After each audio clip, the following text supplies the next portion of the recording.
was in Ukraine for just over 6 weeks before and during the war, and saw some pretty awful things. A village that had been devastated by Russian airstrikes, thousands of refugees fleeing their homes, lines of traffic as people fled the country, a lot of things that will stay with me for a very long time, and a lot of people that I met that I won't forget. And here's their story. People were largely in denial about what was really going to happen. Even the experts were saying, well, they might, do a small incursion, but it's not going to be a full-scale invasion. And there was a lot of speculation on social media that something was going to happen, but I didn't sleep at all that night.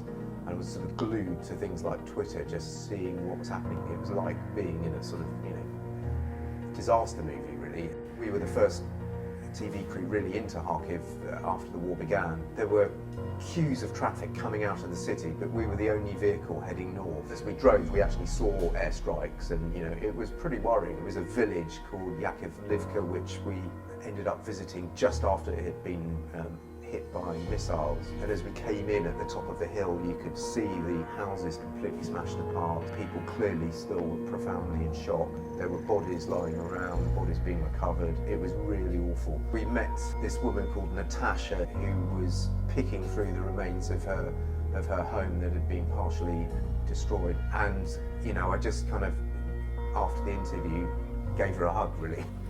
Это же страшно. Kind of wonder in those situations what you can actually do and what you can offer people, and it's very difficult to find anything you can give people other than telling their story.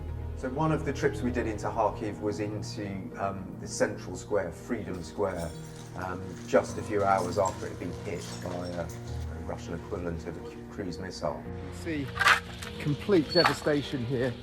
The top of this building behind me has been completely taken out. Unbelievably, people were actually trying to clear up the rubble, determined to try and do something to make things better. The windscreen wipers on a car that had been hit were still going. And someone came up, and we didn't show this, but they showed the driving licence that was found in the car of the woman that died.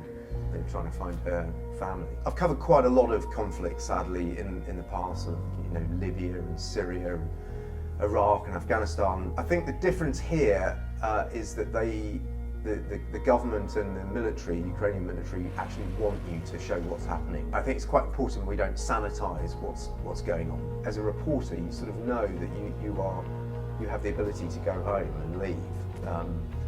Whereas the people that live there, they don't have that luxury. That is their home.